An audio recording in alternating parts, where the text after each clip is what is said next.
Assalamualaikum warahmatullahi wabarakatuh. Innal hamdalillah nahmaduhu wa nasta'inuhu wa nastaghfiruh wa na'udzu billahi min shururi anfusina wa sayyiati a'malina. May yahdihillahu fala mudilla lahu wa man yudlil fala hadiya lahu. Asyhadu an la ilaha illallah wahdahu la syarika lah, la rabban siwahu wa la ma'buda illa iyyah, wa asyhadu anna Muhammadan abduhu wa rasuluh wa safiyyuhu wa khaliluh, sallallahu alaihi wa ala alihi wa ashabihi wa man sara ala nahjihi wastanna bisunnatihi ila yaumiddin. Fa inna asdaqal hadithi kitabullah wa khairal huda huda Muhammadin sallallahu alaihi wasallam wa syarral umuri muhdatsatuha fa inna kulla muhdatsatin bid'ah wa kulla bid'atin dhalalah wa kulla dhalalatin fin nari, thumma amma ba'du. Akhwani a'azzani Allah wa iyyakum jami'an. Alhamdulillah, segala puji bagi Allah Azza wa Jalla yang telah memberikan kepada kita berbagai macam nikmat. Allah Subhanahu wa taala memberikan kepada kita nikmat iman, memberikan kepada kita nikmat Islam, memberikan kepada kita nikmat kesehatan serta kesempatan, sehingga kita masih diizinkan oleh Allah Subhanahu wa taala untuk datang ke masjid ini dalam rangka menunaikan salah satu perintah yang diwajibkan oleh Allah Subhanahu wa taala, yaitu melakukan salat maghrib berjamaah.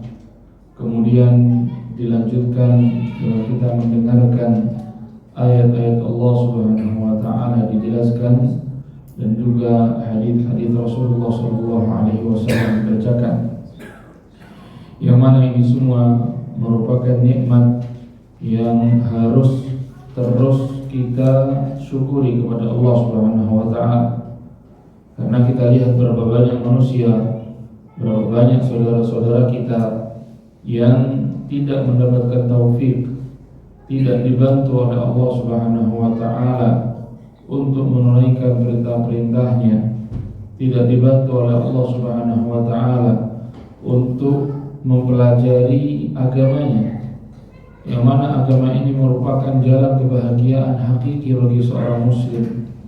Akan tetapi banyak sekali manusia yang tidak dibantu oleh Allah Subhanahu wa taala, banyak yang tidak diberikan taufik oleh Allah Subhanahu wa taala, sehingga ketika di dalam hati kita masih ada keinginan untuk datang ke masjid, melakukan salat berjamaah, mau meluangkan waktu untuk mendengarkan kajian-kajian yang dibahas di dalamnya firman-firman Allah Subhanahu wa taala, dibahas di dalamnya hadis-hadis Rasulullah sallallahu alaihi wasallam, dan juga perkataan para ulama, ya ini perlu ya untuk sering-sering kita syukuri, agar Allah Subhanahu wa taala memberikan keistiqomahan kepada kita sampai akhir hayat kita, ya, agar Allah Subhanahu wa taala memberikan ketetapan hati sehingga kita dimudahkan terus oleh Allah Subhanahu wa taala, ya, untuk menunaikan perintah-perintahnya dan menjauhi larangan-larangannya. Makanya di antara doa yang diajarkan oleh Rasulullah sallallahu alaihi wasallam adalah Allahumma a'inni ala dzikrika wa syukrika wa husni ibadati. Ya Allah, ya bantulah aku untuk, atau agar aku itu bisa selalu berzikir menyebut namamu, wa syukrika, dan bantulah aku agar aku bisa selalu mensyukuri nikmat yang telah Engkau berikan, wa husni ibadati, dan bantulah aku agar aku terus bisa memperbaiki dan memperbagus ibadahku kepadamu. Ya, ini merupakan doa yang sangat mulia, bahkan disunnahkan untuk ya dibaca doa ini di setiap akhir tahiyat akhir, ya di tahiyat yang kedua atau tahiyat akhir. Nah, tahiyat akhir sebelum salam disunahkan doa ini dibaca, ya, agar Allah Subhanahu wa taala terus menjaga kita, terus memberikan kepada kita keistiqomahan, terus memberikan taufiknya kepada kita semua. Kemudian salawat serta salam semoga tetap tercurah limpahkan kepada Nabi kita yang mulia Muhammad sallallahu alaihi wasallam, karena beliau telah mengarahkan apa yang beliau miliki dari segala hal, ya, dari waktu, dari harta, dari kekuatan badan, ya, dari kesempatan untuk berdakwah dan yang lainnya, semuanya telah dikerahkan oleh Rasulullah sallallahu alaihi wasallam. Dan yang dikerahkan oleh Nabi sallallahu alaihi wasallam itu, ya, beliau mengerahkan seluruhnya sampai beliau meninggal.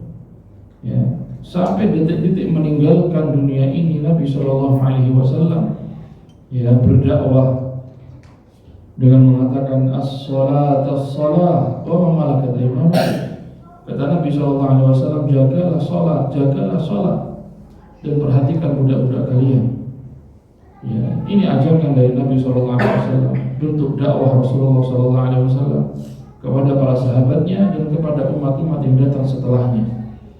Ya, makanya kita ini harus terus menunaikan hak Rasulullah sallallahu alaihi wasallam. Ya, di antaranya adalah kita ketika disebutkan nama beliau, kita bersolawat kepada Nabi sallallahu alaihi wasallam.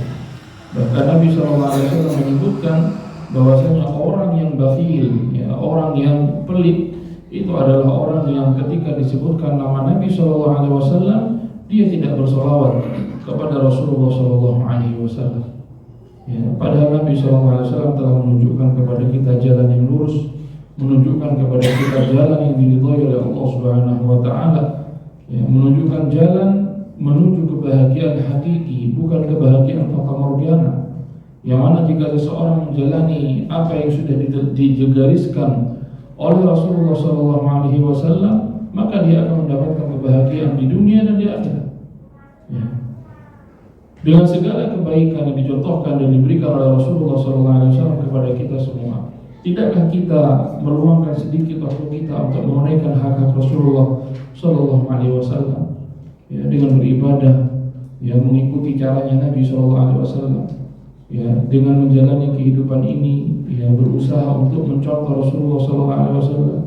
Ketika disebutkan namanya, kita bersolawat atas nama Rasulullah SAW, dan hak-hak yang lainnya yang harus kita tunaikan, ya, untuk Rasulullah SAW. Ikhwani, a'azzani Allah wa iyyakum jami'an. Kita lanjutkan kajian kita terkait kitab Khulasatu Ta'dhimil Ilmi, ya, ringkasan pengagungan terhadap ilmu, yang ditulis oleh Syekh Shalih bin Abdillah Al-Utsaimin hafizahullah taala, yang mana sebagaimana kita tahu bahwasanya kitab ini, ya, berisi 20 poin yang berkaitan dengan pengagungan terhadap ilmu. Barang siapa yang benar-benar memahami minimal 20 poin ini, ya, dia berusaha memahami, kemudian dia berusaha juga mengamalkan apa yang dituliskan oleh beliau di dalam risalah kecil ini, maka insya Allah akan tumbuh di dalam hatinya bentuk pengagungan terhadap ilmu dengan benar-benarnya. Ya, dia tidak akan meremehkan ilmu syar'i. Dia akan menganggap bahwasanya ilmu syar'i ini adalah rezeki yang diberikan oleh Allah Subhanahu wa taala kepada kita semua. Dia akan menganggap ilmu syar'i ini, ya, adalah ilmu yang akan mengangkat derajat dia di hadapan Allah Subhanahu wa taala. Kita sudah sampai kepada prinsip yang keempat yang ditulis oleh beliau, oleh Shalih Al-Utsaimin, yang mana prinsip yang keempat ini membahas tentang skala prioritas, ya, di dalam menuntut ilmu. Beliau mengatakan sharful himmati fihi ila ilmil Qur'ani was sunnah, ya, memprioritaskan mempelajari Al-Qur'an dan hadis, yang mana sebagian dari pembahasan dari prinsip yang keempat ini, ya, sudah kita bahas di pertemuan yang lalu. Ringkasnya, sebelum kita masuk kepada pembahasan yang selanjutnya, kata beliau, ilmu itu secara umum ada dua kemungkinan. Ya, ilmu secara umum itu akan ada dua kemungkinan. Yang pertama adalah ilmu yang bersumber dari Al-Quran dan Sunnah. Ya, ilmu yang bersumber dari Al-Quran dan Sunnah ini wajib dipelajari oleh setiap muslim. Adapun yang kedua, ilmu yang dia asalnya tidak ada hubungannya dengan Al-Quran, tidak ada hubungannya dengan sunnah-sunnah Rasulullah SAW. Akan tetapi ilmu yang kedua ini juga terbagi menjadi dua. Ada dua kemungkinan. Yang pertama, ilmu yang asalnya tidak ada hubungannya dengan Al-Quran dan hadis, ya bisa jadi ilmu tersebut dibutuhkan sebagai alat bantu untuk memahami Al-Quran, untuk memahami hadis-hadis Rasulullah SAW. Maka ilmu yang seperti ini itu perlu untuk dipelajari sesuai dengan kebutuhannya dan tidak boleh berlebihan juga. Ya, sebagaimana ya Imam Ahmad rahimahullah taala mencontohkan di antara ilmu yang mendukung untuk kita memahami Al-Quran, memahami sunnah-sunnah Nabi SAW adalah ilmu bahasa Arab. Ya, ilmu berkaitan dengan bahasa Arab. Secara asal mempelajari bahasa Arab atau secara asal ilmu bahasa Arab itu tidak ada kaitannya dengan Al-Quran dan hadis secara asal. Akan tetapi karena Al-Quran dan hadis itu diturunkan dengan bahasa Arab, sehingga untuk memahami dengan sebenar-benarnya, ya ketika kita berusaha untuk memahami Al-Quran, memahami hadis-hadis Rasulullah SAW itu harus dengan bahasa Arab. Maka mempelajari bahasa Arab adalah ya penting juga untuk agar kita bisa memahami Al-Quran dan Sunnah. Akan tetapi mempelajari bahasa Arab juga tidak boleh berlebihan. Makanya Imam Ahmad rahimahullah taala mengatakan al-lughatul arabiyyatu kal-milh. Ya, bahasa Arab itu seperti apa? Seperti garam. Bagaimana garam di dalam makanan? Kalau tidak ada garamnya makanan itu tidak enak. Kalau kelebihan garamnya makanan itu jadi keasinan. Begitu juga dalam bahasa Arab. Ketika kita tidak mempelajari bahasa Arab, kita sulit untuk memahami ayat-ayat Allah, sulit untuk memahami hadis-hadis Rasulullah SAW. Akan tetapi kalau kita terlalu berlebihan di dalam mempelajari bahasa Arab, yang terjadi apa? Kita akhirnya akan melewatkan ya ilmu-ilmu yang lebih penting daripada mempelajari bahasa Arab. Makanya dipelajari sekadarnya saja. Ya, dipelajari sekadarnya, yang dengan itu kita bisa memahami Al-Quran dan sunnah-sunnah Rasulullah SAW. Ini kemungkinan yang pertama. Adapun kemungkinan yang kedua adalah ilmu itu tidak ada atau tidak memiliki hubungan apa-apa dengan Al-Quran dan hadis sama sekali. Dari asal dia tidak ada hubungannya. Kemudian kalaupun dipelajari tidak ada hubungannya juga dengan Al-Quran dan hadis. Ya, seperti ilmu-ilmu sihir. Ya, ini hal-hal seperti ini, ilmu yang seperti ini. Ya, maka tidak perlu dipelajari. Ya, karena tidak ada hubungannya dengan Al-Quran dan Sunnah. Kemudian ikhwani azani Allah wa iyyakum jami'an, kata Syekh Shalih Al-Utsaimin, beliau mengatakan wa ma ahsana qaula 'Iyadh al-Yahsubi fi kitabih al-Ilma' al-ilmu fi aslain la ya'duhuma illa al-mudillu 'ala at-tariq al-lahibi ilmu al-kitab wa ilmu al-athar alladhi qad usnidat an tabi'in an sahibi. Kata beliau, alangkah tepat perkataan Iyadh al-Yahsubi rahimahullah ta'ala di dalam kitab beliau yang berjudul Al-Ilma'. Ya, Iyadh al-Yahsubi rahimahullah ta'ala mengatakan al-ilmu fi aslaini la ya'duhuma. Ilmu itu sumbernya ada dua dan tidak lebih. Ya, jadi ilmu agama itu sumbernya hanya dua, hanya dari Al-Quran dan juga dari hadis-hadis Rasulullah SAW. Tidak lebih dari itu. Jadi kalau kita ingin mengambil ilmu-ilmu yang tidak ada hubungannya dengan Al-Quran, maka kita kaitkan dengan Al-Quran. Apakah ada kaitannya atau tidak? Ketika ada kaitannya, maka kita dianjurkan untuk mempelajarinya. Tapi kalau tidak ada kaitannya, maka tidak usah mempelajarinya. Ya, karena kalaupun kita tidak tahu, tidak akan memberikan manfaat kepada kita. Ya, ilmun bihi la yanfa, kata para ulama, ilmun bihi la yanfa wa jahlun bihi la yadur. Kalau kita mengetahui ilmu tersebut ada, tidak akan mendatangkan manfaat untuk kita. Ya, akan tetapi ketika ilmu itu tidak diketahui juga tidak akan mendatangkan manfaat kepada kita. Maka lebih baik ditinggalkan. Ya, ngapain kita mempelajari ilmu-ilmu yang tidak ada hubungannya dengan kehidupan kita, tidak ada hubungannya dengan agama kita, ya, tidak ada hubungannya dengan kaum muslimin? Apa yang dipelajari? Apa manfaatnya kalau kita tahu, dan apa madaratnya kalau kita tidak tahu? Ya, makanya kita harus tahu skala prioritas agar kita bergerak di dunia ini, yang mempelajari ilmu dunia ini, yang mempelajari ilmu yang benar-benar mengantarkan kita kepada kebahagiaan hakiki, mengantarkan kita kepada keridhaan Allah Subhanahu wa taala, dan masing-masing dari kita berharap keridhaan Allah Subhanahu wa taala. Tidak ada satu orang pun, tidak ada satu muslim pun yang hidup di dunia ini kecuali mereka mengharapkan keridhaan dari Allah Subhanahu wa taala.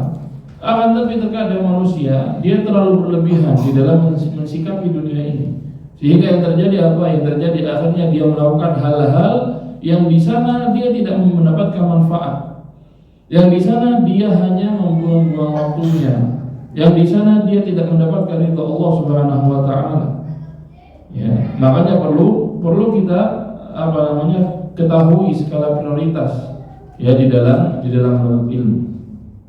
Makanya kata Iyad al-Yahsubi rahimahullah ta'ala, al-ilmu fi aslaini la ya'duhuma. Ilmu itu sumbernya hanya dua, tidak lebih dari dua. Kemudian selanjutnya kata beliau, illa al-mudillu 'anil tariqil lahibi, kecuali bagi orang yang tersesat dari jalan kebenaran. Ya, maksudnya apa? Maksudnya mereka akan mencari ilmu dari selain yang dua ini. Ya, karena apa? Karena tadi kata para ulama, ketika dia mempelajari ilmu yang tidak ada hubungannya dengan Al-Quran, tidak ada hubungannya dengan As-Sunnah, tidak ada hubungannya dengan kehidupan kaum muslimin, maka dia tersesat. Karena sejatinya dia sedang buang-buang waktu. Ya, makanya Nabi SAW mengatakan, nikmatani maghbunun fihima katsirun minan nas. Kata Nabi SAW, ada dua nikmat yang kebanyakan manusia seringnya terluput atau seringnya terlupakan dari dua nikmat ini, tertipu dengan dua nikmat ini. Ya. Apa yang pertama? Yang pertama adalah as-sihhatu. Yang pertama adalah nikmat kesehatan. Ya, terkadang manusia ketika sudah dia tidak punya sakit, ya, dia alhamdulillah kehidupannya sehat-sehat saja, badannya sehat, dia lupa dengan nikmat kesehatan tersebut. Sehingga apa yang terjadi? Sehingga yang terjadi dia tertipu dengan kesehatan tadi. Apa yang dia lakukan akhirnya? Yang dia lakukan akhirnya melakukan kemaksiatan kepada Allah Subhanahu wa ta'ala, atau dia melakukan hal-hal yang tidak ada manfaatnya. Kenapa? Karena dia merasa, oh saya sedang sehat, saya tidak ada penyakit, saya begini, saya begitu. Ya. Ini adalah permasalahan kesehatan. Kemudian yang kedua adalah al-faragh, waktu kosong. Ya, betapa banyak manusia yang tertipu dengan waktu kosong ini, sehingga dia mengira ya ketika kalau misalnya dia selesai dari kewajiban pekerjaannya, dia selesai dari melakukan sholat, ketika dia kembali ke rumahnya dia merasa, oh saya sekarang lagi kosong. Ya, sehingga ketika dia merasa sedang kosong, yang terjadi apa? Dia melakukan hal-hal yang tidak ada manfaatnya. Bahkan dia melakukan hal-hal yang di situ Allah Subhanahu wa taala mendatangkan kemarahannya, mendatangkan azabnya. Ya, makanya dua nikmat ini sering sekali manusia tertipu di dalamnya. Nikmat kesehatan dan nikmat waktu luang, nikmat waktu kosong. Ya, seorang muslim itu tidak ada ceritanya waktu kosong, tidak ada. Seorang muslim itu ketika datang waktu kosong dia cari celah bagaimana caranya untuk memanfaatkan waktu yang saat ini saya sedang tidak punya pekerjaan, tidak punya kewajiban. Ya, dia misalnya kewajiban kepada Allah dia sudah tunaikan, kewajiban pekerjaan dia sudah tunaikan, kewajiban untuk keluarganya dia sudah tunaikan. Apa yang dia lakukan? Yang dilakukan bagaimana caranya menambah di waktu kosong tersebut amalan-amalan yang mendatangkan keridhaan Allah Subhanahu wa taala kepadanya. Itu seharusnya.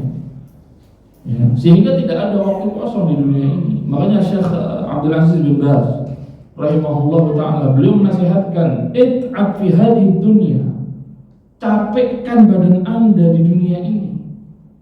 Karena kalau kita sudah keluar dari dunia ini, kita akan, kalau kita selama di dunia tidak memanfaatkan ya kesempatan di dunia, nanti di akhirat kita akan capek untuk bersabar menghadapi azab Allah Subhanahu wa ta'ala. Nauzubillahi min dzalik. Ya. Di dunia ini bukan tempat kita leha-leha. Makanya disebutkan dunia ini adalah amalun bila hisab. Dunia ini adalah tempat kita beramal. Di dunia ini adalah tempat kita menanam. Jangan harapkan kita mendapatkan apa? Mendapatkan hasil di dunia. Jangan harap.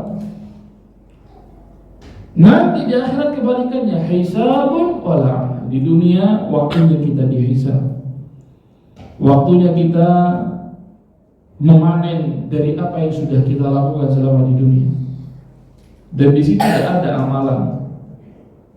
Ya, tidak ada amalan kalau sudah masuk dunia akhirat, tidak ada amalan sudah. Amalan kita selama di dunia ini. Baru kemudian nanti di hadapan Allah Subhanahu wa taala muncul, ya, dia minta untuk dikembalikan ke dunia agar dia sholat, minta dikembalikan ke dunia agar dia bersedekah, minta dikembalikan ke dunia agar dia bisa memilih teman-teman yang baik. Ya laitani lam attakhidh fulanan khalila. Kalau seandainya di dunia dahulu aku tidak mengambil atau menjadikan fulan sebagai teman baik. Ya, laqad adallani 'ani dzikri ba'da idh ja'ani.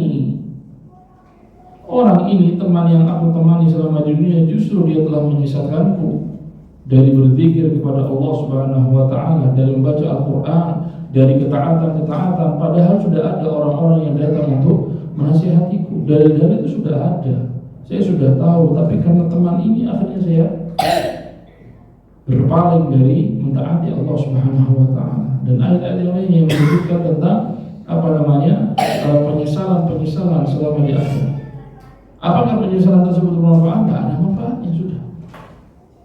Ketika sudah masuk ke akhirat, masing-masing akan menerima kitab amalnya.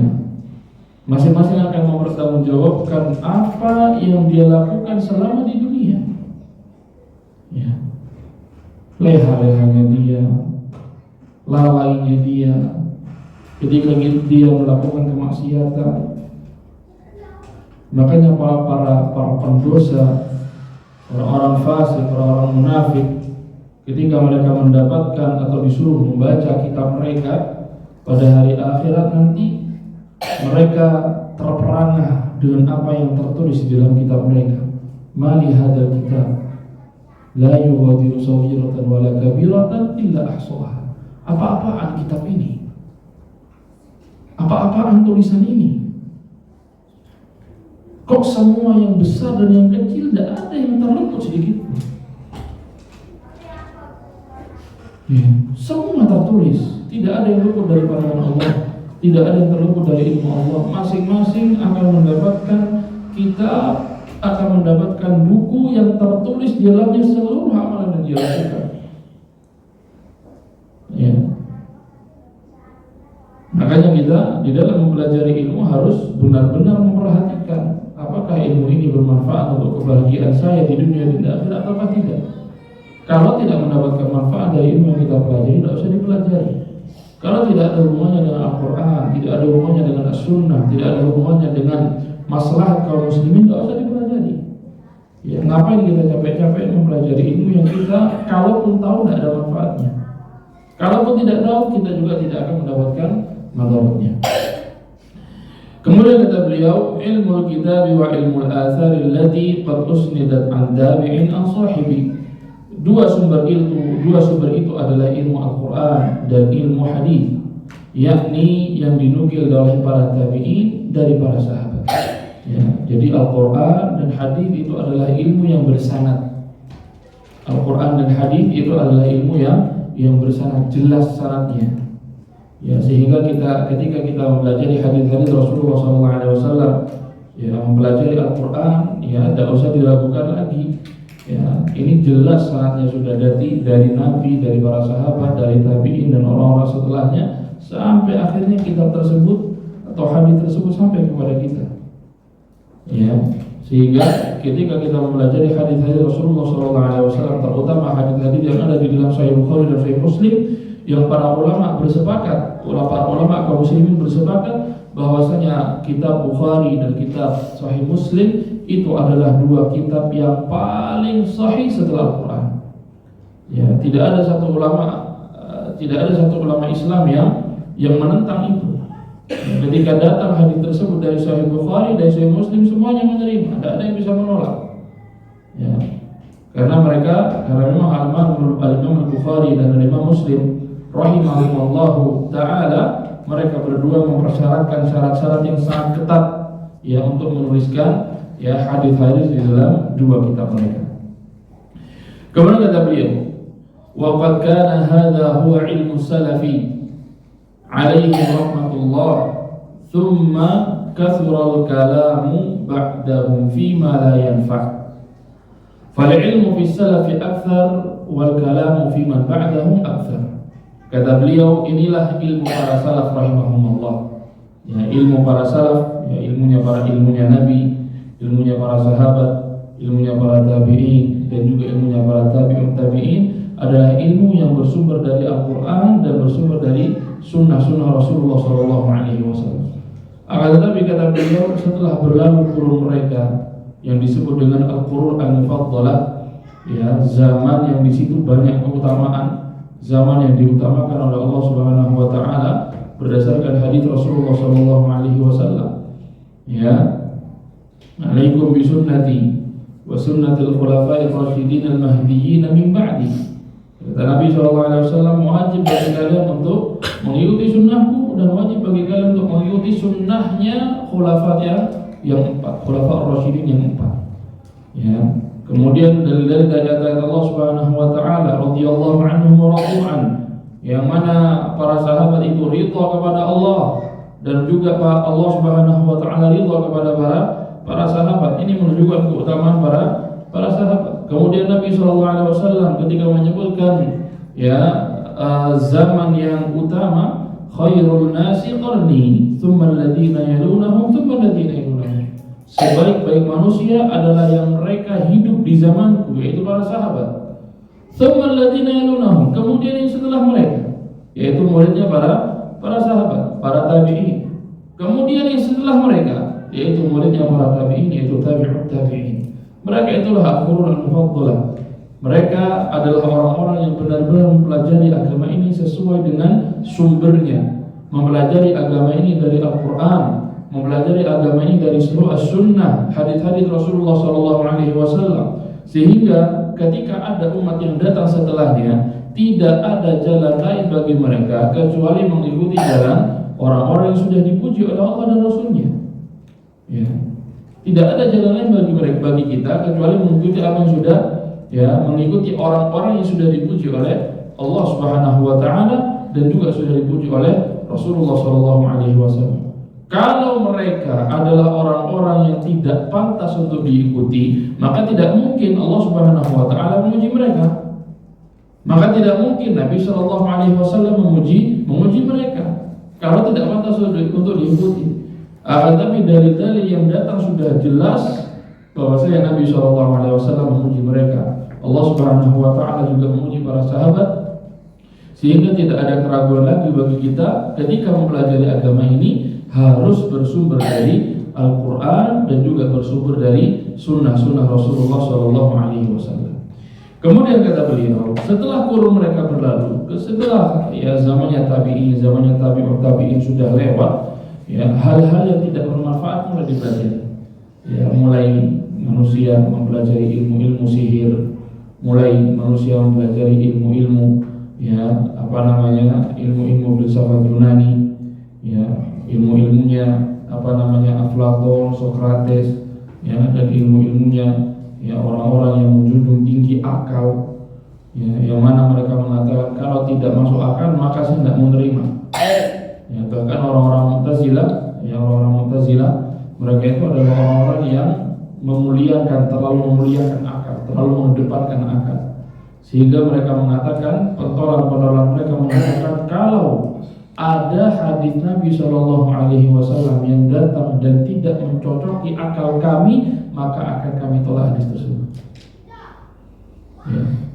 Dari saking mereka terlalu mentakdis, terlalu mensucikan akal, sehingga mereka mengatakan agama ini harus masuk akal. Kalau tidak masuk akal, ya tidak mungkin kita terima.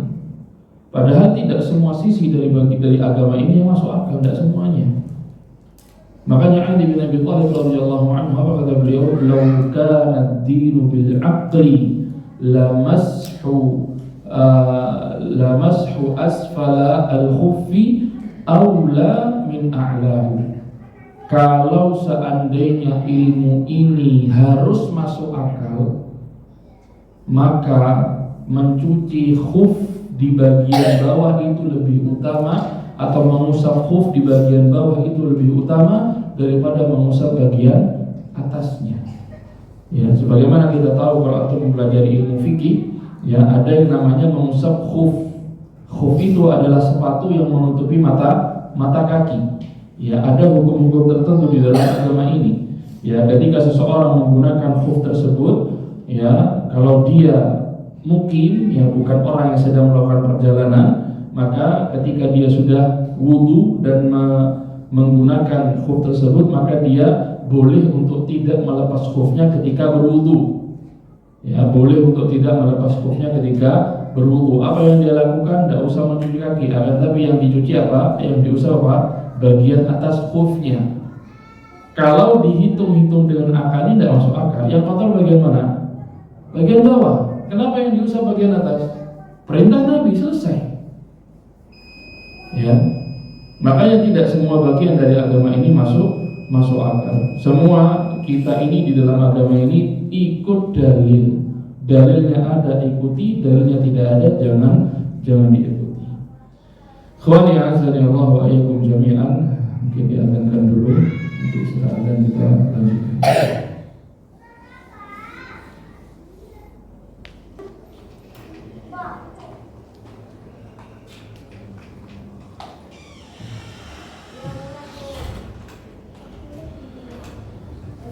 Bismillahirrahmanirrahim. Ala Rasulillah wa ala alihi wa ashabihi wa man sara ala nahjihi wa istanna bi sunnatihi ila yaumil amma ba'd. Ikhwani azani Allah wa iyyakum jami'an. Tadi kata beliau bahwasanya ilmunya para salaf adalah ilmu yang merujuk kepada Al-Quran, ilmu yang merujuk kepada sunnah Rasulullah SAW, ya, berdasarkan pemahaman para salafus salih dari sahabat, tabi'in dan juga tabi'ut tabi'in. Kemudian ya setelah masa itu habis, ya setelah mereka semuanya meninggal dan tidak ada satupun yang tersisa, kathrul kalamu ba'dahum fima la yanfa'. Ya, akhirnya mulai banyak perkataan-perkataan, mulai banyak muncul ilmu-ilmu yang tidak bermanfaat, ya, yang mulai dipelajari. Ya, sebagaimana tadi kita sebutkan ada ilmu-ilmu berkaitan dengan ilmu sihir, ya, ilmu yang berkaitan dengan ya ilmu filsafat dan yang lainnya, yang mana itu semua tidak ada manfaatnya. Maka sejatinya, kata beliau, ilmu di zaman salaf itu lebih banyak. Ya, ilmu di zaman para salaf itu lebih banyak, ya, dibandingkan sekarang. Kalau kita lihat majunya teknologi, majunya hal-hal yang berkaitan dengan kelistrikan, majunya percetakan buku, semakin banyaknya buku, semakin mudahnya kita mentelaah kitab-kitab yang ada. Akan tetapi hal yang harus kita ketahui adalah ilmu di zaman para salaf itu lebih banyak. Meskipun sekarang buku lebih banyak, kitab lebih banyak, fasilitas lebih mudah, akan tetapi ilmu di zaman salaf itu lebih banyak. Ya, sehingga mereka tidaklah bertutur, tidaklah berucap kecuali berdasarkan ilmu. Tidaklah mereka melakukan sesuatu kecuali berdasarkan ilmu. Ya, antum bayangkan kalau seandainya di zaman itu fasilitas sudah seperti sekarang. Ya, kalau para ulama misalnya di zaman itu butuh kitab, dia tinggal buka HP-nya, dia cari PDF-nya, ketemu, cetak, selesai. Ya, akan tapi di zaman itu tidak. Ya, ketika mereka membutuhkan hadis 1-2 hadis, dia harus melakukan perjalanan yang sangat jauh untuk mendapatkan mendapatkan 2 hadis. Bahkan terkadang ketika sampai di lokasi yang dia inginkan, ternyata orang yang memiliki 2 hadis tersebut sudah meninggal. Ya, kita alhamdulillah, kita mau hadis apa, kita mau perkataan ulama seperti apa, kita dapat di semua di HP kita. Ya, kita dapat di semuanya. Akan tetapi yang perlu kita ketahui, ilmu di zaman para salaf itu lebih banyak daripada ilmu di zaman ini. Orang-orang yang membawa ilmu, yang memahami ilmu di zaman para salaf itu lebih banyak, jauh lebih banyak dibandingkan orang-orang yang membawa ilmu di zaman ini. Kenapa? Karena di zaman mereka ilmu itu sulit untuk dipelajari, ilmu itu sulit untuk didapatkan, sehingga ketika ilmu sudah mereka dapatkan, mereka jaga dengan benar. Berbeda di zaman ini, ketika ilmu sudah sangat mudah didapatkan, ilmu sangat kajian sangat mudah didapatkan, tinggal dia atur jadwalnya, dia mau kajian apa, hari apa, semuanya sudah teratur, sudah ada, tinggal dia mau datang atau tidak.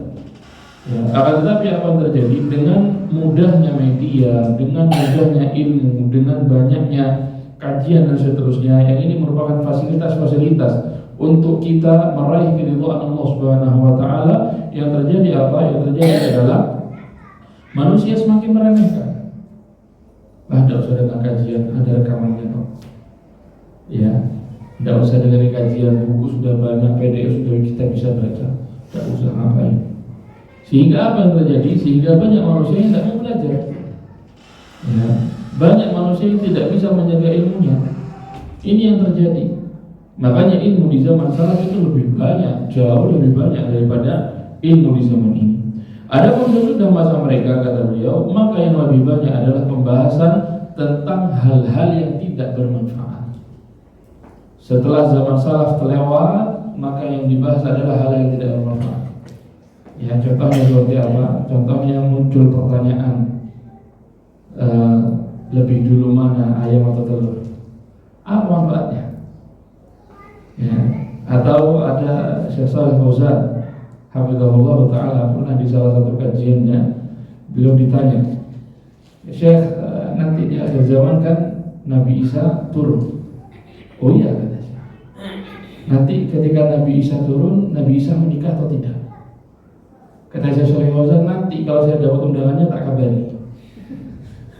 Apa maksudnya? Ini adalah pertanyaan yang tidak ada manfaatnya. Kalaupun tahu Nabi Isa menikah, kalaupun tahu nama istrinya siapa, apa manfaatnya untuk agama kita? Tidak ada. Makanya hal-hal seperti ini perlu kita hindari. Sebagaimana kita sebutkan di pertemuan yang lalu, bahwasanya ilmu itu porosnya ada 3, sebagaimana disebutkan oleh Al-Imam Ibnu Qayyim rahimahullah ta'ala. Yang pertama adalah ilmu yang berkaitan dengan akidah, kemudian yang kedua ilmu yang berkaitan dengan ibadah, kemudian yang ketiga ilmu yang berkaitan dengan akhlak. Poros ilmu itu ada 3 ini kata Ibnu Qayyim. Ketika kita mempelajari ilmu, coba kita lihat ilmu ini masuk kepada kategori yang mana. Apakah masuk dalam ilmu akidah, apakah masuk dalam ilmu ibadah, ataukah masuk dalam ilmu akhlak. Kalau tidak masuk di salah satu dari 3 hal ini, artinya tidak ada manfaatnya. Selesai. Ketika ilmu yang kita pelajari tidak masuk dari kepada salah satu dari 3 hal yang disebutkan oleh Imam Ibnu Qayyim rahimahullah taala, berarti ilmu itu tidak ada manfaatnya. Karena sejatinya seorang muslim, ketika hidup di dunia ini, dia berkutat pada 3 hal ini: ilmu tentang akidah, ilmu tentang keyakinan, kemudian ilmu tentang ibadah, bagaimana dia beribadah kepada Allah, dan ibadah ini sangat luas cakupannya. Dia bermuamalah dengan manusia juga termasuk ibadah. Kemudian juga dalam permasalahan akhlak kepada diri dia sendiri, akhlak kepada keluarganya, akhlak kepada tetangga, akhlak kepada orang lain, akhlak kepada Allah, dan seterusnya. Jadi kehidupan di dunia ini bagi seorang muslim itu berkutat pada 3 hal ini. Imma kehidupan dia berkaitan dengan akidah, imma berkaitan dengan ibadah, imma berkaitan dengan akhlak. Kalau ilmu yang kita pelajari tidak ada kategorinya dari salah satu dari 3 hal ini, maka ilmu itu tidak ada manfaatnya, tinggalkan. Itu ringkasnya. Kemudian, makanya kata beliau, setelah lewat masa para salaf, akhirnya yang muncul apa? Hal-hal yang tidak bermanfaat. Banyak sekali ilmu yang dipelajari yang tidak ada manfaatnya. Bahkan sebagian dari kita, sebagian dari kaum muslimin, mempelajari ilmu tujuannya apa? Tujuannya bukan untuk meraih keridhaan Allah Subhanahu wa taala. Tujuannya apa? Tujuannya untuk berlomba-lomba memperbanyak. Saya ikut kajian 1 minggu 20 kajian. Kamu ikut berapa? Oh saya ikut 30. Oh masa 30 kok bisa? Ya, banyak-banyakan. Kamu hafalan kamu berapa juz? Saya 30 juz. Oh saya 31 juz. Tidak terima. Ya. Makanya jangan sampai ilmu itu menjadi kita berbangga diri di hadapan manusia, jangan. Makanya para ulama mengatakan apa? Al-ilmu thalathatu ashbar. Al-ilmu thalathatu ashbar. Ilmu itu ada 3 bagian. Man dakhala shibral awwal takabbar. Siapa yang masuk kepada tingkatan yang pertama, pada bagian yang pertama, dia akan muncul rasa sombong. Wa man dakhala shibral tsani tawadha. Kalau dia sudah masuk kepada tingkatan yang kedua, maka dia akan mulai tawadhu. Wa man dakhala shibral tsalits 'alima annahu lam yakun ya'lam syai'an. Tetapi kalau dia sudah masuk kepada tingkatan yang ketiga, maka dia sadar bahwasanya dia tidak tahu apa-apa. Ya, sehingga tidak ada satu orang pun yang dia sudah sampai kepada tingkatan yang ketiga ini menyombongkan ilmunya. Tidak ada. Kalau kita lihat para sahabat radhiyallahu taala anhum, ya ketika Nabi SAW sudah meninggal, datang seorang yang dari jauh ke Madinah untuk bertanya kepada para sahabat tentang satu ilmu. Apa yang mereka katakan? Datang kepada mereka dan datang kepada salah satu dari mereka menanyakan tentang ilmu, menanyakan tentang permasalahan yang terjadi di negerinya misalnya. Apa yang dikatakan oleh para sahabat? Saya tidak tahu, coba tanya sama fulan. Pergi kepada sahabat yang kedua. Sahabat yang kedua bilang, tidak tahu, tanya kepada yang sama fulan. Sahabat yang ketiga lebih utama daripada saya. Sahabat yang ketiga juga gitu, tanya kepada sahabat yang lain. Terus begitu sampai akhirnya kembali kepada orang pertama. Ya. Karena apa? Karena masing-masing dari mereka merasa ada orang yang lebih tinggi ilmunya daripada saya. Bukan karena tidak mau jawab, bukan karena tidak tahu, tidak tahu. Tapi apa? Karena mereka merasa, mereka merasa apa? Mereka merasa bahwa dirinya itu bukan siapa-siapa. Bukan orang yang berhak untuk mengucapkan fatwa kepada orang yang bertanya. Tidak mudah. Sehingga mereka ya takut. Ya, tidak mudah untuk menjawab pertanyaan-pertanyaan. Ya. Kemudian yang terakhir kata beliau, qala Hammad bin Zaid, qultu li Ayyub as-Sikhtiyani, al-ilmu al-yawma akthar aw fima taqaddam? Qala al-kalamu al-yawma akthar wal-ilmu fima taqaddam akthar. Kata Hammad bin Zaid rahimahullahu taala, aku pernah bertanya kepada Ayyub as-Sikhtiyani rahimahullah. Kata Hammad, lebih banyak mana wahai Ayyub? Ilmu itu lebih banyak mana? Di hari ini atau di masa lalu? Kata Ayyub rahimahullah ta'ala, hari ini yang lebih banyak adalah pembahasan tentang sesuatu yang kurang bermanfaat. Ya. Makanya kalau kita lihat saudara-saudara kita sama muslim, apa yang terjadi bahkan ketika masuk ke masjid pun yang dibahas adalah hal-hal yang di luar masjid. Ya, dibahas tentang bisnisnya, dibahas tentang pertandingan bolanya, dibahas tentang kumpulan-kumpulannya, ya, dibahas tentang hal-hal yang tidak ada manfaatnya.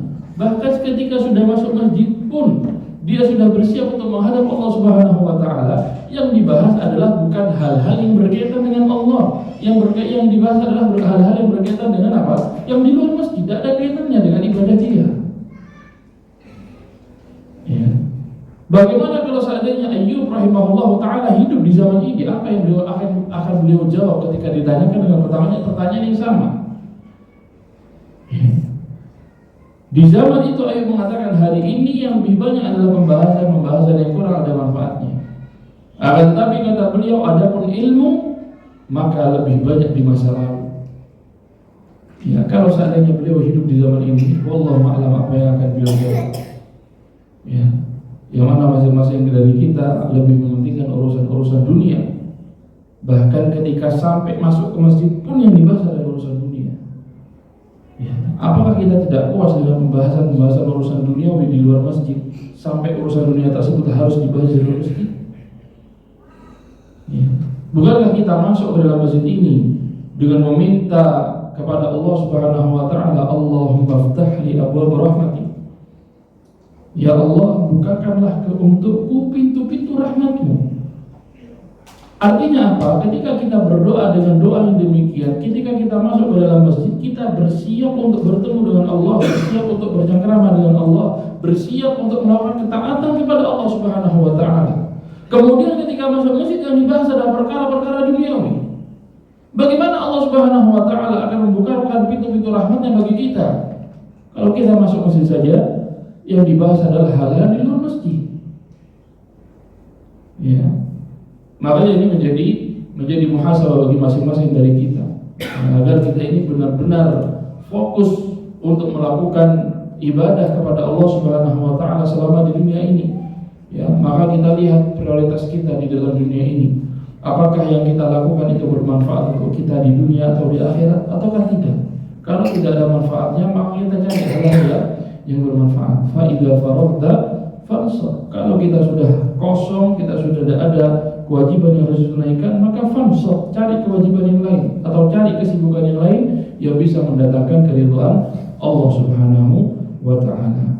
Ikhwani wa akhwati azza Allah wa iyyakum jami'an. Mungkin sampai sini kajian kita kesempatan kali ini. Mudah-mudahan apa yang kita bahas menjadikan kita semakin bertambah iman kita kepada Allah Subhanahu wa taala dan menjadikan waktu yang kita luangkan saat ini menjadi penyebab kita dimudahkan untuk masuk ke dalam surga Allah Subhanahu wa taala. Subhanakallahumma wa bihamdika asyhadu an la ilaha illa anta astaghfiruka wa atubu ilaik. Wassalamualaikum warahmatullahi wabarakatuh.